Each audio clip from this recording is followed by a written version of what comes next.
Hey, Kristen, how's it tracking? With Carvana Value Tracker. What else? Oh, it's tracking. In fact, Value Surge Alert trucks up 2.5%.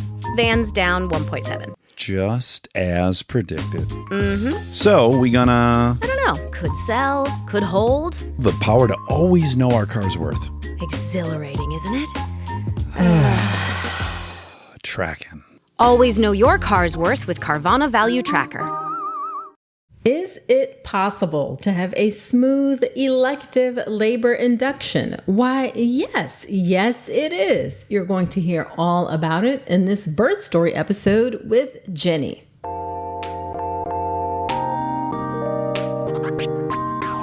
Welcome to the All About Pregnancy and Birth podcast. If you're having a baby in the hospital, you are giving birth in a system that too often takes away power from women over what happens in their own bodies. I'm Dr. Nicole Calloway Rankins, a practicing board-certified OBGYN who's had the privilege of helping well over 1,000 babies into this world. I've been a doctor for over 20 years, and I'm here to help you take back your power, advocate for yourself, and have the beautiful pregnancy and birth that you deserve. This podcast is for educational purposes only, and it's not a substitute for medical advice. Check out the full disclaimer at drnicolerankins.com/disclaimer. Now let's get to it. Hey, quick note before the episode. If you've been listening and thinking, okay, but how do I actually get ready for birth? I've got something coming for you. It's the Birth with Power Pathway, and it's my new updated online birth course launching this May. I'll walk you through a step-by-step plan to get you calm, confident, and empowered. Get on my email list at drnicolerankins.com/email so you don't miss it. Hello there. Welcome to another episode of the podcast. This is episode number 270. Whether it is your first time listening or you have listened before, I am so glad you're spending some time with me today. Ginny had an elective induction, meaning she chose to get induced.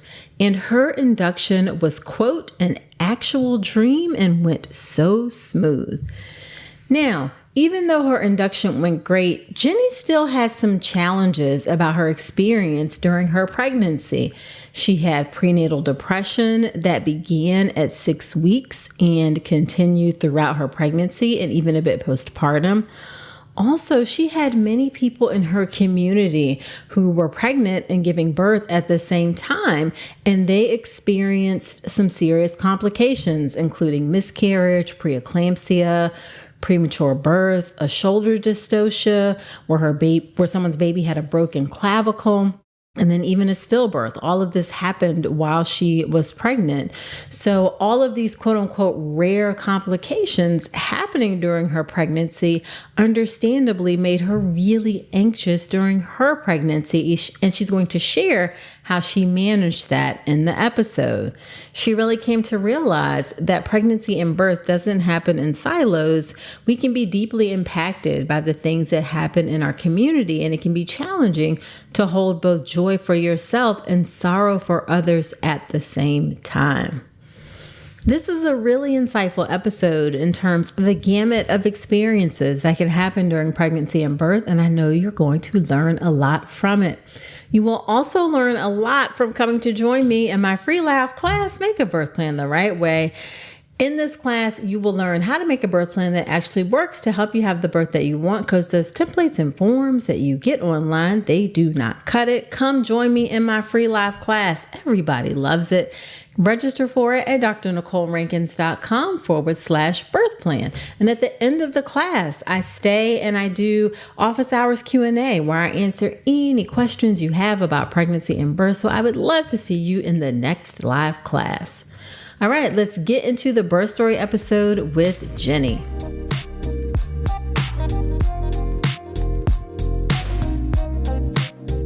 Thank you so much, Ginny, for agreeing to come onto the podcast. I am excited to have you share your birth story today. Thank you. I'm really excited to share today. Yeah. So why don't you tell us a bit about yourself and your family? So I am born and raised in Texas, still live here now, love it.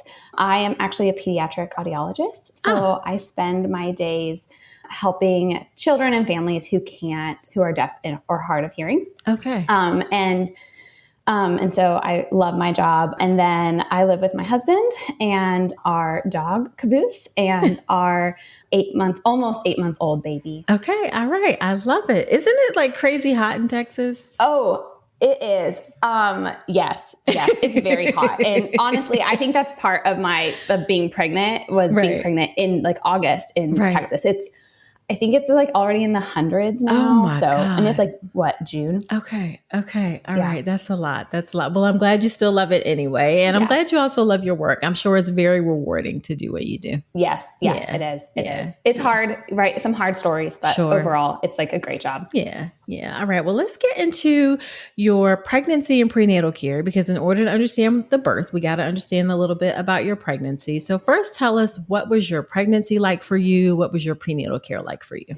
Yeah. So I hated being pregnant. I was not a happy pregnant person throughout it. But overall it was good. I had a lot of the similar symptoms in your first trimester. I had nausea and like fatigue going on. Mm-hmm. I did also have some, I think it's called subchorionic hemorrhaging. Oh yeah. Okay. In my first trimester around I had 2 different episodes. And so after the second one, they were like, let's get you in for like a reassurance scan. Sure. That was around 10 weeks and everything was fine. And they don't know why it happens, I guess. We don't know. Yeah. But they were like, you can have a happy, healthy pregnancy afterwards. And so everything was pretty good up until that point. One of my biggest symptoms in pregnancy that started about 6 weeks and went through was I had prenatal depression, which I didn't know was a thing. I'd heard of like postpartum, very aware of those symptoms. Right. But apparently your hormones can change so much that it happens in your pregnancy. Uh-huh. And so I didn't really feel sad. That's not how I would describe it. But I felt like a shell of myself throughout my pregnancy. Mm-hmm. If I could describe it, I was like, hey, if you have a picture and it's 100% color, my life, I felt like I was showing up at like 20% color or 30% color. Wow. And we had I think different days were worse than others, but throughout my pregnancy, I was like, I just don't feel like myself. Right. And I think that made it challenging. We'll get into all the other hiccups throughout my pregnancy, but I think that made it really challenging. If I started off at a place of low, of just being really, really low throughout my pregnancy. Sure. Okay. Did you talk to your doctor about it at all? I did. And I think she gave me really great advice.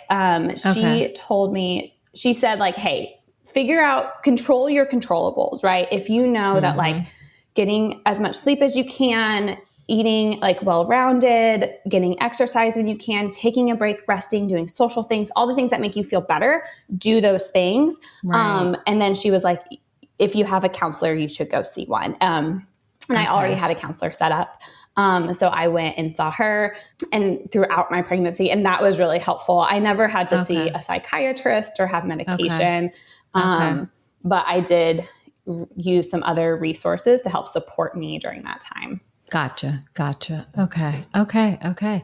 And when the practice you were seeing, were you seeing the same physician all the time, or was it different physicians, or how did that work? Yeah. So I just went to my gynecologist that I had once I became pregnant. It was a private practice. I think there are 5-6 different doctors there. But I saw the same physician throughout all of my care. Okay. And then they gave me a note of, hey, whenever you give birth, the doctor, whoever is on call, that's who's going to show up at the hospital. Okay. And so they were like, any of our physicians could birth your baby, but your care will be funneled primarily through your previous physician. Let's talk about something most pregnant women aren't getting enough of: omega-3 DHA. The recommendation is over 200 milligrams a day, but less than 5% of pregnant women in the U.S. meet that. That's one of the reasons I love Ritual's Essential Prenatal. It has 350 milligrams of vegan DHA, plus other key nutrients like methylated folate and choline to support baby's neural tube development. As an OBGYN, I appreciate that Ritual goes beyond the basics. The formula is science-backed, third-party tested for heavy metals and microbes, and every ingredient is traceable. And the delayed release design, it's gentle on the stomach, something that really matters, especially if there's trouble with nausea during pregnancy. You deserve to know exactly what you're putting into your body, especially when it comes to prenatal multivitamins. And with Ritual's dedication to traceable science and sourcing, you always will. See for yourself with 25% off your first month at ritual.com/Dr. Nicole. Start Ritual or add Essential Prenatal to your subscription today. That's ritual.com/Dr. Nicole for 25% off your first month. And then, so you also had the unique circumstance of you had, while you were pregnant, friends who, and correct me if I'm getting all of this right, who experienced infertility, having to go through IVF, miscarriage, preeclampsia, premature birth, being in the NICU, a shoulder dystocia with the baby had a broken clavicle, and a stillbirth. Yes. You know people who had all of those things while you were pregnant. Yes, I did.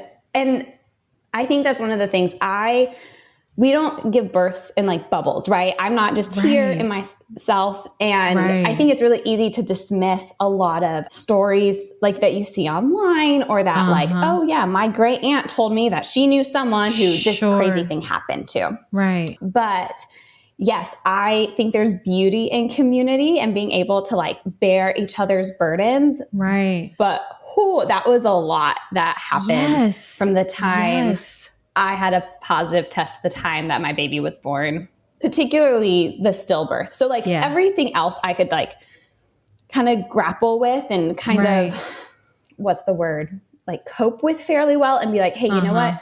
It's really hard. People are okay. Everybody is okay. But the stillbirth, like she was my roommate in college for 5 years. Like her husband was the best man at our wedding. And so, oh my God, we like walked alongside our dear, dear friends as they're going through this tragedy. There's nothing else I can call it. It was horrific. There's nothing quite like it. I feel like, that I've experienced at least. And all the time, like we got the news when I was 15 weeks pregnant. And there's this looming sense of, I think we had a little bit of assurance. I think we had a little bit, hey, we made it through the first 12 weeks. Like miscarriage chances are significantly lower. Like this is going to happen. And that confidence was just gone. And our language and mindset and outlook turned from, hey, we're going to have a baby, to I hope we have a baby, to like, I think we're having a baby. Right. And there was no signs, right? And I think that's one of the things with pregnancy that they say, you know, like it's unpredictable. Yeah. There are chances, but there's not like formulas for success. And I think just we had to sit there and grapple with like, okay, well, we are just going to have to take this one day at a time, right? Baby is here today. We are here today. And we're going to walk into the next step and just kind of, I don't know, I think we just held our breath for the next, you know, several months until everything was okay. Right. And so I think grappling with that on top of feeling like so low already to begin with, because that started around like 6 weeks of pregnancy, because that was all before. And so I think just everything all together just made for a really hard, low, long, hot. It was summer, hot season of my life. Right. Yeah. I think one of the things you said when you wrote in, like you said, is like, you don't give birth in silos. And then all of a sudden you hear things are rare, but then it's not anymore when someone you know experiences it. And it just changes your whole relationship to it. Statistics turned from numbers to people and faces that I love, right? Yes. Names that I love, a Yes. baby that I thought was supposed to grow up with my son, right? That's just really hard to kind of, it's sobering. I think sobering is the appropriate word. Yeah, absolutely. Absolutely. So then how did that change, or did it change what you did to prepare for birth? What did you do to prepare? Yeah. So I'm a preparer. So about a year before we even started to think about having kids, I was like, I don't know anything about birth. Right. We're going to learn. Okay. So I found your podcast, and I had listened to most of your library, all of your library, which was really great. And then there was another podcast I listened to called Is It Normal, which is done out in England. So it's a different model, but it's not medical necessarily. It's very light. There are some medical pieces. They have like midwives come on, and they have like OB-GYNs come on. Okay. But it's more, I don't know, more just like, hey, this is what you can typically expect. This should be like what is normal. Okay. And so I found that to be really helpful. I also found, I also did your birth prep course. When my friend she had PPROM, she had her baby about 5 weeks early. She went into labor, and I told my husband, I was like, Aaron, we haven't started this. We need to start this today. Right. What if we don't have as much time as we think we do?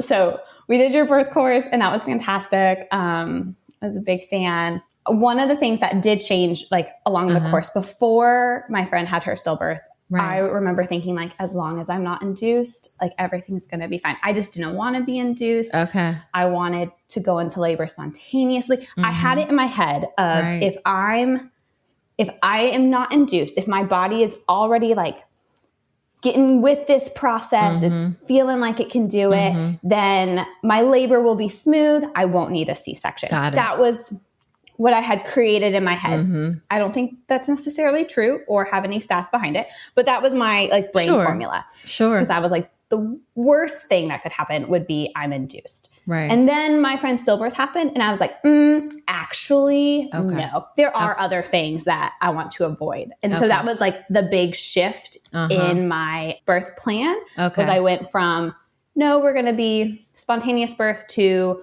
no, I really think I'm going to elect to get an induction. Okay. Yeah. How far along was your friend when she had her stillbirth, if you don't mind me asking? She was 41 in 2 days. She was like a little bit over.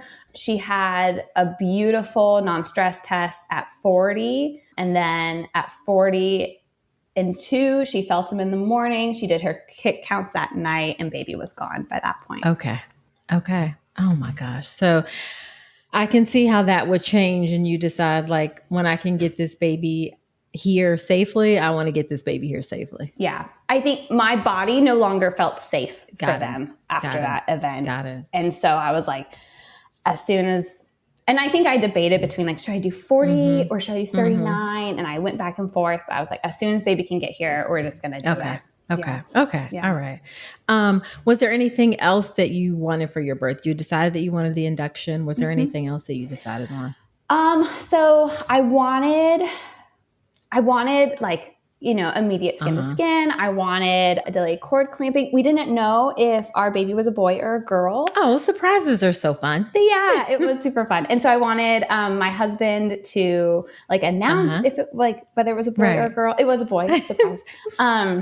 Which was wonderful. And we had music playing in the background. I had like Christmas lights set up in the room. On my birth wishes that I had, I work for a major hospital system in Texas. And so, and it's a children's hospital, and our NICU is in my network, but other NICUs are not in my network. And so on my birth plan, like in bold, I was like, if we need a NICU stay, you need to transfer them to my hospital. Like that was very big on my birth plan.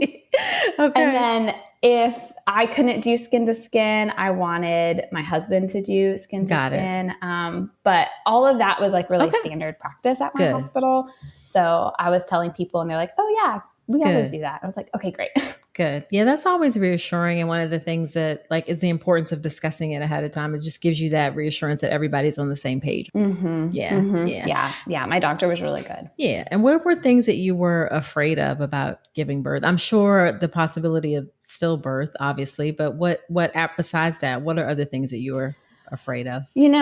Honestly, that was kind of the big one was like, hey, we just want baby here. We want me here and we want baby here. After that, I kind of threw out all my other preferences. I wanted to feel like things weren't happening to me. I wanted to be a part of the discussion. Right. I didn't want things to feel chaotic and out of control if preventable. But really that was about it that I wanted. My baby was due around Halloween, and I really didn't want his birthday to be on Halloween. Gotcha. I don't think that was a fear, but that was like number 2 priority if we can prevent it. You're like, if I could choose, maybe not Halloween. Yeah. I have a holiday birthday and don't love it. And so I was like, if I can prevent this from my child, then I will. Gotcha. Okay. All right. So then what was your induction and labor and birth like? Let's talk through that. Yeah, it was a dream. I loved it. Oh. Yeah, I realized spontaneity, not for me. Okay. So we went ahead, we scheduled my induction around 30, around when I was 37 weeks is when we decided to schedule it. So we scheduled it for like 39 and 4. Okay. It would have been 39 probably on the dot, except we were trying to avoid Halloween. And she was like, if you go really long, if it takes a long time, I don't want that to happen to you. And so gotcha. We went into the hospital like the night of Halloween to have our son. Okay. The day before was my last OB appointment, and she was able to like sweep my membranes to kind of help things get moving maybe. Right. And so we did that. I didn't necessarily feel that different until about 12-ish hours later. And then I got really, really sick. They said the hormones can fluctuate and that can make you nauseous. Yeah. I don't know.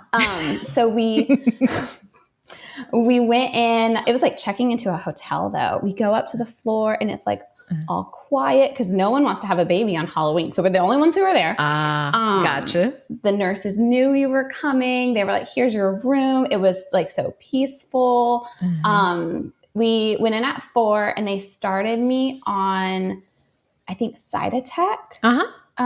It was an oral pill. I don't remember that much. They started me on that. And they were like, we're going to take this dose every 4 hours. Okay. And I had like all the monitors on me. My husband was very nervous about the sleeping situation for him. Okay. Once we got there and he saw that, he was like, oh, I have like kind of like a sofa bed thing. Yeah. He felt much more comfortable. Right. But he was a little nervous at first.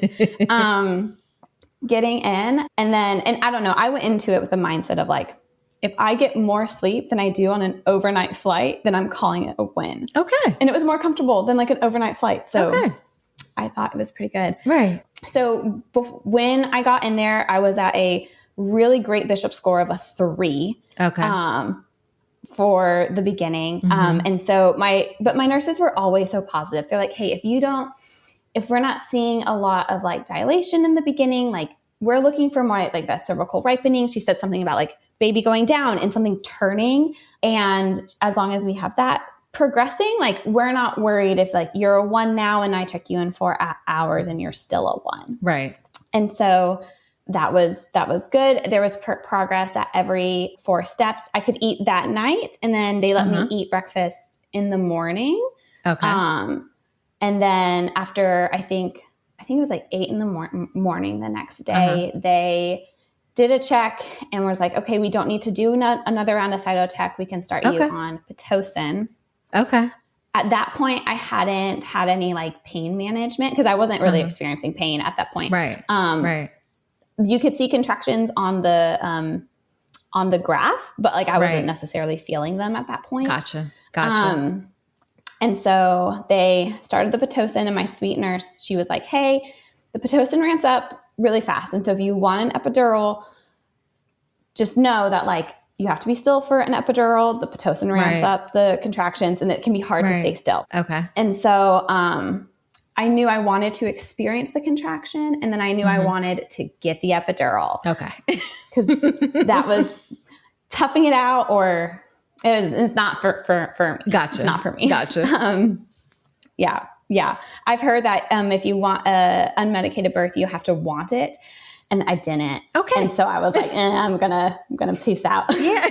Nothing wrong with that at all. Yeah. And so we started the Pitocin at like 9 a.m. and I think I got my epidural around 12:30 in the morning. Okay. So a few hours after. Right. They were very correct. It ramped up. I was like playing cards. I was like, this is fine. I have like little cramps. I'm just going to play my cards. And I didn't even finish my game. I was like, okay, I'm ready. Yeah. We can get this show on the road. Yeah. Gotcha. So we started the Pitocin. And at that point, I'm pretty sure I took a nap for the next 5-ish hours. Okay. You mean after you got the epidural? After I got the epidural. Yeah. After I got the epidural. Yeah. I was much more groggy than I thought I would be with the epidural. I could not, like, having a baby didn't make sense to me, but getting a milkshake after made sense to me. And so I was just like thinking about a milkshake while I'm sleeping. Right. That is so interesting. Yeah. I felt very kind of woozy. And I don't know, I had never had a baby before, so I couldn't really understand, like, they say I'm going to have a baby, but I don't have this experience to like check in to see what's going to be like. And so I was just like, well, afterwards I can get a milkshake. So I was just thinking about a milkshake the whole time. It was not conceptualizing that I was about to have a baby. Really? That is so interesting. Okay. I swear I learned something new every time about people's experience of things. Yeah. Okay. All right. Yeah. Interesting. Yeah. So, I forgot to ask, do you remember how dilated you were when you got the epidural? Oh, I was I think I was like almost a 4. Okay. I think they could say like we could stretch you to a 4. Okay. So I had progressed a fair amount by the time we got there. While I was like napping, she used the peanut ball between, like the nurse brought the peanut ball in between my legs and kind of went back and forth. And about 5 o'clock, the nurse came in and checked me. So it had been like 5 hours on Pitocin. And she's like, yep, we're at a 10. We're about to start pushing. It just like went. So I was like, milkshake time. And I was like, whoa, wait, what's happening? I have to work now? Yeah.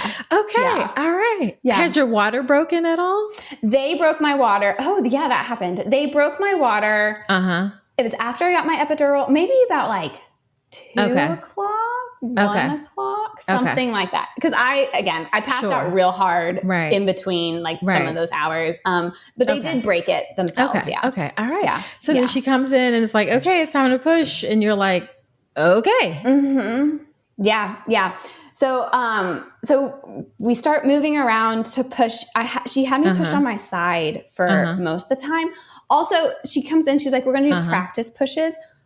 I don't know the difference between practice pushes and real pushes. I feel like we're just using some lingo. That is a great point, because we say practice push, and what we mean by that is that we just want to see how kind of like it goes, to see if like we wait a little bit longer or do we start.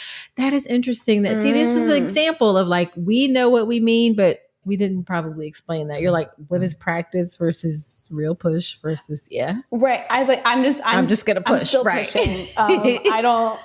I feel like this is it doing the same thing? Yes. And so at this time, like the whole time we had like the lights on that are all Christmassy, and like we had like this soft piano music playing, and I was having a really hard time like waking up enough to start like participating more. So I had my husband like change the music from the piano to like Taylor Swift 1989. Okay. We needed something a little bit more upbeat. She had just dropped that album that she re-released, and I was like, this is what we need. And my nurses love Taylor Swift, and so they were like all into it, which was really fun. Okay, your room was probably the best. They were like, this is a great room to be in. They also I got really nauseous in the first like few minutes of pushing. I got really nauseous and then I ended up throwing up a little bit. But then I like woke up after that. I was like super hazy before and like not really into it. And then I was like, okay, no, I'm here and I'm here for the pushing. So yeah, we pushed for about not too long, an hour and a half-ish. Yeah, for a first baby. Yeah. For a first baby. Excellent. Yeah. So we pushed for about an hour and a half. And then we got to a point, she's like, okay, we'll do one more practice push and then we'll like bring the doctor in.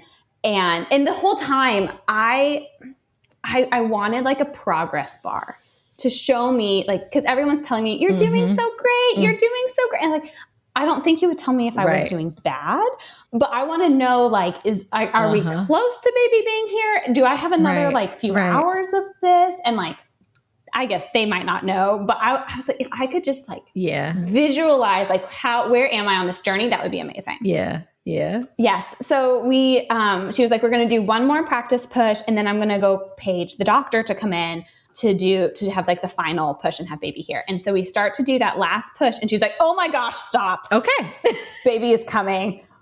We need to get the doctor. And so now we're like going through the contractions. And by this point with my epidural, I couldn't feel pain, but I could feel when the contraction was happening. Okay. And I would have like, I don't know, the urge to push or something like that. And she was like, okay, so kind of just like breathe in like short breaths a little bit while it's happening so you don't accidentally like have baby born with doctor not here. And so we did that for like 3 minutes. And then my doctor comes in and she's like getting all her stuff on. Right. And then we set up and baby was born. My husband told me it was a boy. And then immediately on my chest, which was amazing. He was big. No one knew he was going to be that big. He was 9 pounds, 2 ounces. Okay. And no one, like my doctor didn't know he was going to be that big. And like, I didn't know. And like, the nurse was like, how much do you think he weighs? And I was like, oh, we're going to guess like 7 pounds. And she laughed at us. Like, she was like, no. Homeboy is hefty. Yeah. It's like no newborn clothes for him. Oh yeah. It was like a week. And I was like, well, these are done. We're all done with these. Yeah. But yeah, so he was on my chest. We did golden hour, which was amazing. He breastfed a little bit. I don't think he left me for almost 3 hours. They like let him sleep on me for that long.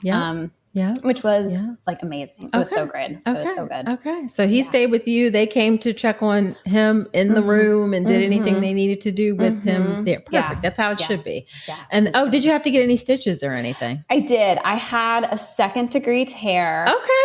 Yeah. Yeah, that's pretty common honestly, after. I would. I would take. I will say, postpartum recovery like hit me hard. I was I just did not have any expectation for like, oh yeah, you're not really going to be able to walk to your room very well. Like they're going to have to wheel you to the car. And I was like, are they? Yes, absolutely. Yeah, absolutely. Yeah. That's one of the things we're very much like, especially if you have an epidural, we're like, don't get up, because you might pass out after birth if you get up too soon or those kinds of things. So, I remember they had me, like when I was sitting on the bed after I had him, they hadn't moved me to recovery. I was like, I'm feeling really good right now. My epidural had not fully worn off. I was like, this is amazing. Let's go home. We have our baby. This is great. And they're like, okay, so stand up and go to the bathroom. And I stood up and I was like, oh my gosh. No. I can never leave. Never leave.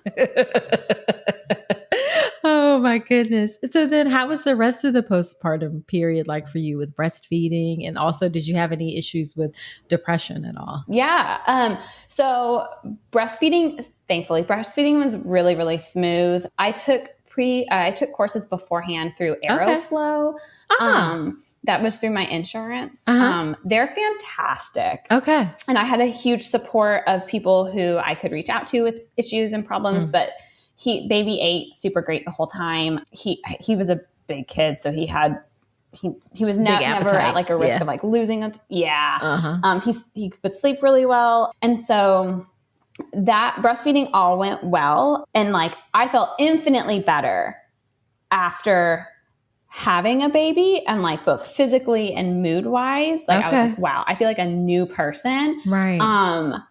But the further away I got from postpartum, the more I look back and I think, oh, I wasn't doing so great. I was doing better than I had in a long time, but I wasn't doing great. And that is still happening. Like even today, I'm almost 8 months past like post. Right. And I look back to about like mid-May or like even end of like beginning of this month. And that's like, oh, I thought I was okay and I wasn't quite, but I'm doing better now than I was. And so I think there's just some more progression of like mood. I will say there was a big shift around 4.5 months postpartum, where I noticed like a big change in myself, but there was definitely some harder times that I think I chalked up to like, you just had a baby and your hormones are all over the place. And also it's Christmas and also it's Thanksgiving. And Okay. And actually I was not actually okay.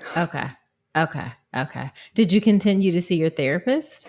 I did. I had a few sessions with her, mostly like telepractice-y. Previously I'd gone in and I had a few sessions with her. It was just hard to do anything with a newborn. Yeah. I will say I stand with like American maternity leave is not great in the US. It's trash. Like it's the support we get is, the support we get is horrendous.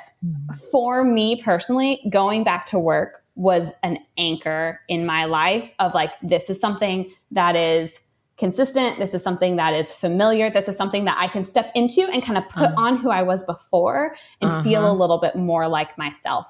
Gotcha. I don't think that's everybody's story, but it was very helpful for me to kind of like take a break, have a breather and kind of remember who I was before. Sure. And at what point did you go back to work? I went back at 12 weeks. So I took 12 weeks off and my husband got 16 weeks of paid paternity leave, which is, I was like, you didn't put the watermelon. Wow. Which was amazing. It's awesome that his company supports that. So great. Big fans. So I think that made the transition easier because I wasn't leaving my newborn with someone I didn't know. That my first day of work, I was leaving him with my husband, which made it better. So did you all kind of stagger your, like do a little bit together and then he took some later, or how did that work? We took all of it together and then he just went back to work about 4 weeks after I did. Got it. Okay. We thought about staggering it for a hot moment, but we figured at this point with our first kid, we want both hands on deck since we don't know what we're doing.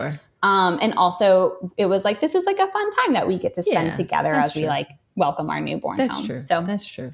We didn't. And it was a good fit for us because I think that month when I was at work and he was at home, that was like a weird transition to move through. Yeah. Okay. All right. So then how do you feel overall about your birth experience? Yeah. So my actual birth experience, 10 out of 10 stars. Like I loved every doctor I interacted with was amazing. Every nurse was like so fun and so caring and so sweet. I loved the birth process was really good. The everything before and everything after less enjoyable. Gotcha. But the actual, I think for someone who initially thought the worst thing I could do is be induced and then to end up with an induction and to have such a positive experience. I was a big fan. Okay. And then as we wrap up, what is your one favorite piece of advice that you would tell somebody who's about to have a baby? I think, golly, I feel like there's so much between like just getting education. Or if you have a couple, sure, go for it. Yeah.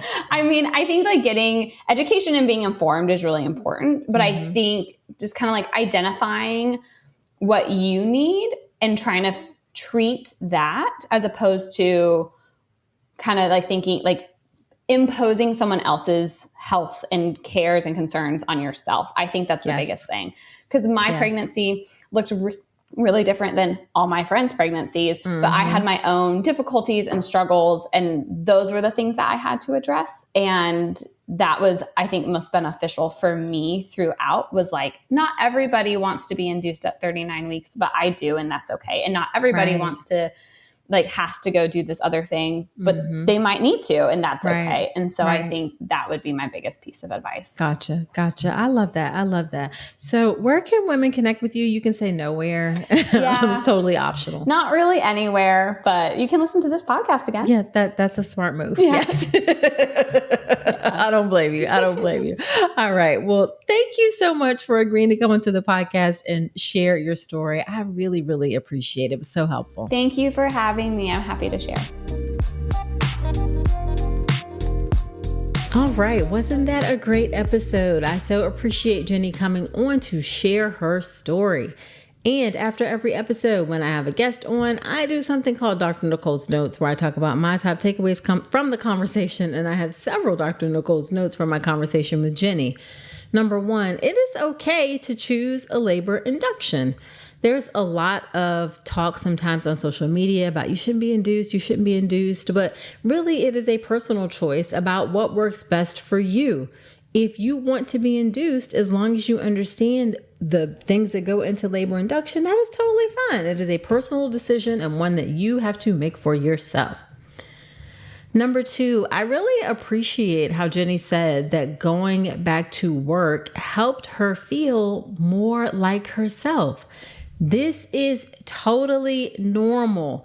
There's often, again, on social media, this perception or pushing that, you have a baby and you never want to go back to work. And maybe that's the case. There are certainly some people who don't want to go back to their work environment after having a baby, but it's also okay if you want to go back to work, if you want to get back into activities that you were doing before you became a mother. Yes, that can help you feel more like yourself. That is completely normal. Just because you don't necessarily want to stay at home with your baby all the time doesn't make you a bad mother. There's a range of how people can show up in motherhood and how they can make it work to fit within their lives and who they were as a person before they became a mother. So it is totally normal if you feel like going back to work can help you feel more like yourself after having a baby.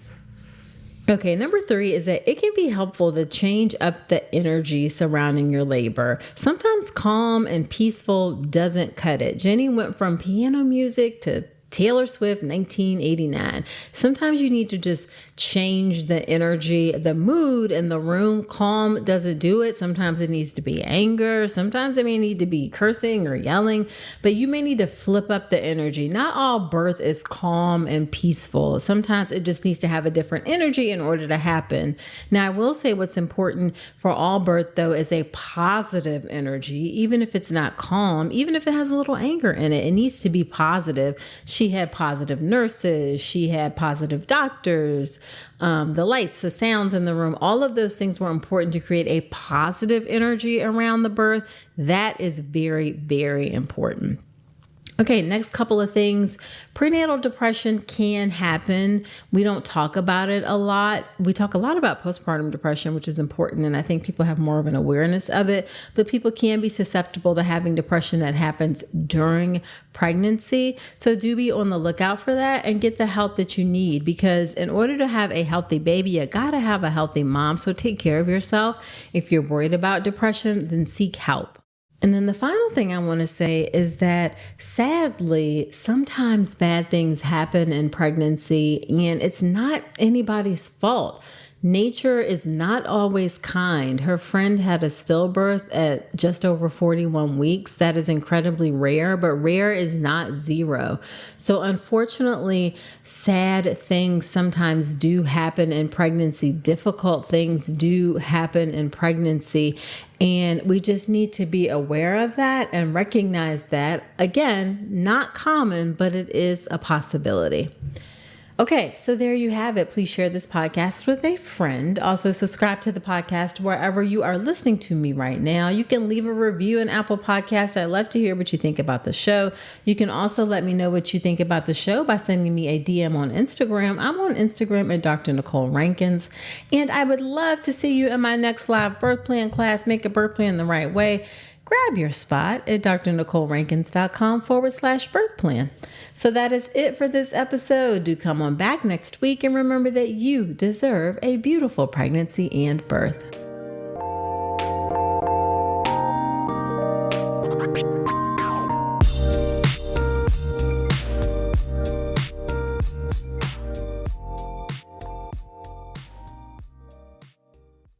With so many options, why choose Arizona State University? For me, the only online option was ASU because of the quality. Their faculty was really involved with their students and care about your personal journey. The dedication to my personal development from my professors, that's been extremely valuable to me. Earn your degree from the nation's most innovative university. Online. That's a degree better. Explore more than 300 undergraduate, graduate, and certificate programs at asuonline.asu.edu.